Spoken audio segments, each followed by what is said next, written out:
I'm back to the form அப்படிங்கிற feel எனக்கு வந்துச்சு. ஏன்னா முன்னாடிலாம் வந்து ரொம்ப டிசிப்ளினாக, கன்சிஸ்டன்சியாக, இந்த கடமை உணர்ச்சி எனக்கு இருக்குது அப்படின்னா, இந்த கடமையை நான் பண்ணியே ஆகணும் அப்படிங்கிற ஒரு ஃபீலில் இருப்பேன். அதுக்கப்புறம் கொஞ்ச நாள் கழிச்சு எனக்கு அந்த கன்சிஸ்டன்சி, எனக்கு அந்த இருக்க அந்த டிசிப்ளின் கொஞ்சம் மிஸ் ஆச்சு. ரொம்ப ஃபீல் பண்ண மிஸ் பண்ணிட்டேனே, என்னோட பழைய அந்த என்னையை என்னால் எடுத்துகிட்டு வர முடியாது அப்படின்னு ரொம்ப ஃபீல் பண்ணேன். பட் இப்போ அப்படி கொஞ்சம் கொஞ்சம் கொஞ்சமாக என்னோடய வேல்யூ தெரியுது. ஓகே, நீ திரும்பியும் பழைய மாதிரி வர்ற அப்படின்னு எனக்கு ஃபீல் ஆகிக்கிட்டே இருக்குது. ஏன்னா நான் பண்ணுற வேலை, நான் பண்ணுற ரொட்டீன், நான் இருக்கிற டிசிப்ளின்ஸ், நான் எந்திக்கிறது, தூங்குறது எல்லாமே எனக்கு அது ஒரு ஃபீல் கொடுக்குது. அதான் சொல்லுவாங்கள்ல, நம்ம ஒரு விஷயத்தை விரும்பி பண்ணால் இந்த யூனிவர்ஸ் நமக்கு அதை கண்டிப்பாக கொடுக்கும்னு சொல்லுவாங்கள்ல, அதே மாதிரி தான் இருக்குது. ஸோ அதுதான் இன்றைக்கி அந்த விஷயத்தை உங்ககிட்ட ஷேர் பண்ணலாம் அப்படின்னு நான் வந்துட்டேன். ஸோ வணக்கம் அண்ட் வெல்கம் டு இது நம்ம என்னப்பா பேசுவோமா podcast with me Abu Hasan. Computer ji, அந்த இன்ட்ரோவை போட்டுருங்க. சிந்தித்து பேசு, சபையறிந்து பேசு, சமயம் அறிந்து பேசு, சான்றோர் மதிக்க பேசு, அன்பாக பேசு, அறிவாக பேசு, ஆன்றோர் மதிக்க பேசு, உண்மையை பேசு, ஊருக்காக பேசு, உருப்படியா பேசு, அக்கம் பக்கம் பார்த்து பேசு. ஆக்சுவலாக இன்னைக்கு நான் ஒரு கான்டென்ட் எழுதி இந்த கான்டென்ட்டை பற்றி தான் உங்ககிட்ட பேசணும் அப்படின்னு தெளிவாக வந்துட்டேன். ஸோ வெல் ப்ரிப்பேர்டாக நான் இருக்கேன். பட் உங்ககிட்ட பேசுகிறதுக்கு வரத்துக்கு முன்னாடி ஒரு பர்சனை மீட் பண்ணேன். அந்த பர்சன் அவங்களோட எக்ஸ்பீரியன்ஸை ஷேர் பண்ணாங்க. ஓகே, செம மேட்டராக இருக்கும்போது அதை கண்டிப்பாக அவங்ககிட்ட சொல்லலாம். எப்படி சொல்லிடலாம்ல? ஓகே, அதுதான் என்னென்னா, நோ யுவர் ஒர்த். உங்களோட ஒர்த் என்ன நீங்கள் தெரிஞ்சுக்கணும். இன்னொரு வகையிலையும் சொல்லலாம், நோ யுவர் வேல்யூ. உங்களோட வேல்யூ என்ன நீங்கள் தெரிஞ்சுக்கணும். அதாவது நான் எப்படி சொல்ல போகிறேன் அப்படின்னா, உங்களுக்கு ஒரு குட்டி ஃபார்மேட், ஸ்டோரி ஃபார்மேட்டில் உங்களுக்கு நான் சொல்ல போகிறேன். என்ன நண்பா, குட்டி ஸ்டோரி கேட்க ரெடியா? என் ஆஃபீஸில் ஒரு கொலீக்ஸ் ஒருத்தவங்க இருந்தாங்க. அவங்க என் ஆஃபீஸில் ஒரு 6 months ட்ராவல் பண்ணியிருப்பாங்க. 6 months ட்ராவல் பண்ணும்போது அவங்க வந்து அப்படி பேச பேச பேச வைப் செட் ஆக, நானும் எல்லாருக்கிட்டையும் நல்லா பேசுவேன் அப்படிங்கிறனால அவங்களும் என்கிட்ட நல்லாவே பேசினாங்க. ஸோ அப்படி பேச பேச நல்லா போய்கிட்டே இருந்துச்சு. ஒரு 3 months, ஆஃப்டர் 3 months கழிச்சு அந்த கொலீக்ஸ்க்கு வந்து ஒர்க் ஸ்ட்ரெஸ் வந்து ரொம்ப அதிகமாக ஆரம்பிச்சிருச்சு. அவங்களால அதை ஹேண்டில் பண்ணவே முடியலை. லைக் அவங்களோட அந்த ஒர்க் வந்து அவங்க டே டு டே ரொட்டீனை அஃபெக்ட் பண்ணுது. அவங்களோட மைண்ட் செட்டு, அவங்களோட மென்டல் ஹெல்த்தை அஃபெக்ட் பண்ணுது.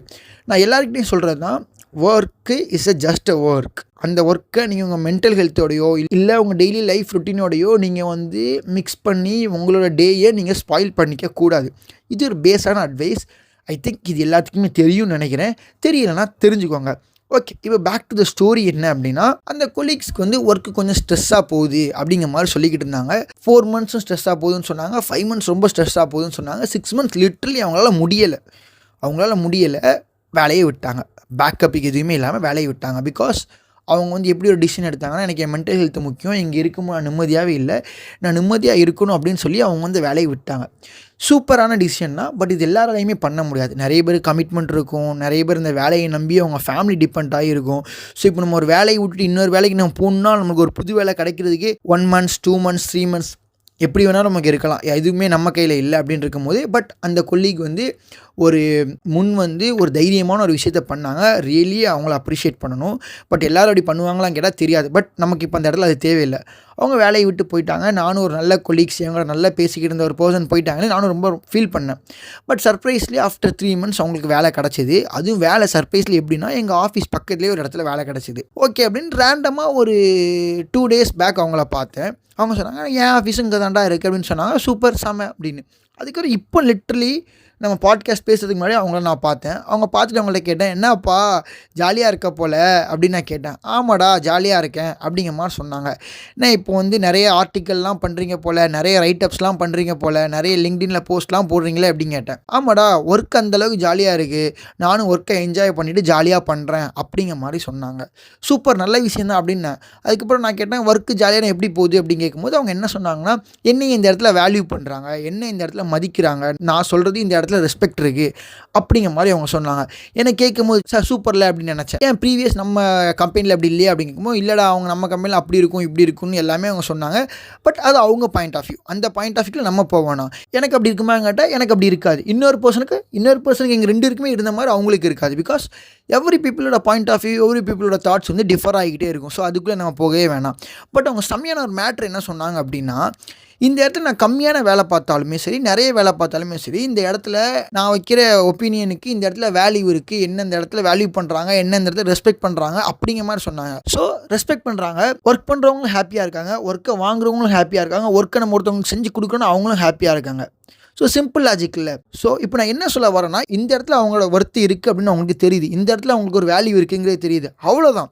நமக்கு எங்கே வேல்யூ இருக்கோ அந்த இடத்துல நம்ம இருந்தால் போதும் அப்படிங்கிறத நான் உங்ககிட்ட சொல்ல வரேன். இது ஒரு ஸ்டோரி. இந்த ஸ்டோரியிலேருந்து நான் உங்களுக்கு ஒரு டேக்அவே என்ன கொடுக்க போகிறேன் அப்படின்னா, இப்போது நீங்கள் நிறைய இமேஜில் ஆர் மீமில் கூட பார்த்துருப்பீங்க. வாட்டர் பாட்டில் எடுத்துக்கோங்க. நார்மல் வாட்டர் பாட்டில் தான். அந்த வாட்டர் பாட்டிலை நீங்கள் நார்மலாக ஒரு கடையில் போய் வாங்கினீங்கன்னா 1 லிட்டர் வாட்டர் பாட்டில் 20 ருபீஸ் சொல்லுவாங்க. அதே வாட்டர் பாட்டிலை நீங்கள் ஒரு மியூசிக் கான்சர்ட்டில் போய் வாங்கினீங்க, அந்த வாட்டர் பாட்டில் ஒர்த்து 50 ரூபா சொல்லுவாங்க. அதே வாட்டர் பாட்டிலை நீங்கள் ஒரு ஏர்போர்ட்டில் போய் வாங்கினீங்கன்னா அதோட ஒர்த்து 200ன்னு சொல்லுவாங்க. ஸோ ஹையாக இருக்கனால அது ஹை வேல்யூ அப்படிங்கிறத நான் மென்ஷன் பண்ணல. பட் ஜஸ்ட் ஃபார் எக்ஸாம்பிளுக்கு எடுத்துக்கிட்டால் 200 இருக்கிற இடத்துல அந்த வாட்டர் பாட்டிலோட வேல்யூ அதிகம். 50 ருபீஸ் இருக்கிற இடத்துல அந்த வாட்டர் பாட்டிலோட வேல்யூ அதிகம். பட் அந்த வாட்டர் பாட்டிலோட பேஸ் ப்ரைஸ் என்ன 15 ரூபா இருக்கும். நார்மல் கடையில் 20 ரூபாய்க்கு விற்கிறாங்க, இங்கே 50 ரூபாய்க்கு விற்கிறாங்க, இங்கே 200 ரூபாய்க்கு விற்கிறாங்க. ஸோ டிஃப்ரென்ஸ் தெரியுது பார்த்தீங்களா? அதே மாதிரி தான் உங்களுக்கு எங்கே வேல்யூ இருக்குது, உங்களுக்கு எங்கே ஒர்த் இருக்குது, உங்களை எங்கே ரெஸ்பெக்ட் பண்ணுறாங்க அப்படிங்கிறத மட்டும் பாருங்கள். அப்படிங்கிறத மட்டும் பார்த்து நீங்கள் இருந்தீங்கனாலே நீங்கள் எப்போதுமே உங்கள் லைஃப்பில் ஹாப்பியாக இருக்கலாம். இப்போ உங்களுக்கு வேல்யூ இருக்கிற இடத்துலையும், இப்போ உங்களுக்கு ஒர்த் இருக்கிற இடத்துலையும், இப்போ உங்களை ரெஸ்பெக்ட் பண்ணுற இடத்துலையுமே உங்களுக்கு ஒர்க்கில் கண்டிப்பாக ஸ்ட்ரெஸ் இருக்கும் தான். நான் இல்லைன்னு மென்ஷன் பண்ணவே இல்லை. பட் ரெஸ்பெக்டும் இருந்து வேல்யூ உங்களுக்கு கொடுத்து ஸ்ட்ரெஸ்ஸும் இருந்தால் உங்களுக்கு ஒரு மோட்டிவேஷன் கிடைக்கும். உங்களை டம்ப் பண்ணும்போது, உங்களை டம்ப் பண்ணி பேசிக்கிட்டே இருக்கும்போது அந்த இடத்துல உங்களுக்கு ரெஸ்பெக்டும் இருக்காது, அந்த இடத்துல உங்களுக்கு மோட்டிவேஷனும் இருக்காது, அந்த இடத்துல உங்களுக்கு பவரும் வராது. ஒரு நாள் இருக்கும் மோட்டிவேஷன், 2 நாள் இருக்கும், அதுக்கப்புறம் அந்த மோட்டிவேஷன் அப்படி காணாமல் போயிடும். ஸோ எவ்வளோ பெரிய வேலையாக இருந்தாலும் சரி, எவ்வளோ சின்ன வேலையாக இருந்தாலும் சரி, எங்கே உங்களுக்கு ஒர்த் இருக்குது, எங்கே உங்களுக்கு வேல்யூ இருக்குது, எங்கே உங்களுக்கு ரெஸ்பெக்ட் பண்ணுறாங்க அப்படிங்கிற விஷயத்தை மட்டுமே பாருங்கள். அப்படிங்கிற விஷயத்தை மட்டுமே பார்த்தாலுமே சரி, உங்களோட மென்டல் ஹெல்த், உங்களோட மைண்ட் செட், உங்களோட தாட்ஸ் அண்ட் உங்களோட திங்கிங் எல்லாமே கிளியராக இருக்கும். நீங்களும் ஒரு பீஸ்ஃபுல்லான ஒர்க் என்விரான்மெண்ட்டை நீங்கள் என்ஜாய் பண்ணலாம், அந்த ஒர்க் என்விரான்மெண்ட்டில் இருக்கலாம். அதுக்காக இப்போ அவங்க பண்ண இடத்துல வந்து அந்த ஒர்க் என்விரான்மெண்ட் தப்பாக இருக்குது அப்படிங்கிறத நீங்கள் எந்த இடத்துலையுமே மென்ஷன் பண்ணல. ஜஸ்ட் ஒரு டேக்அவே எடுத்துக்கோங்க. இதை நான் என்னோட என்விரான்மெண்ட்டை வச்சு சொல்லியிருந்தேன். ஸோ எல்லாரோட என்விரான்மெண்ட்டுக்கும் சேமாக தான் இருக்கும். அதாவது ஸ்கூல் போகிறீங்க, காலேஜ் போகிறீங்க, இல்லை நீங்கள் ஒரு கார்ப்பரேட் ஜாப்ல எல்லாமே வெளியில் ஒரு ஜாபில் இருக்கீங்க, எங்கே போனாலுமே சரி இந்த பேட்டர்ன், இந்த ஃபார்முலா காமனாக எல்லாத்துக்குமே சூட் ஆகும். ஸோ உங்களுக்கு ஏற்ற மாதிரி, உங்கள் இண்டஸ்ட்ரிக்கு ஏற்ற மாதிரி, உங்கள் ஒர்க் ஏற்ற மாதிரி நீங்கள் அதை எடுத்து ரீஃப்ரேஸ் பண்ணிக்கோங்க.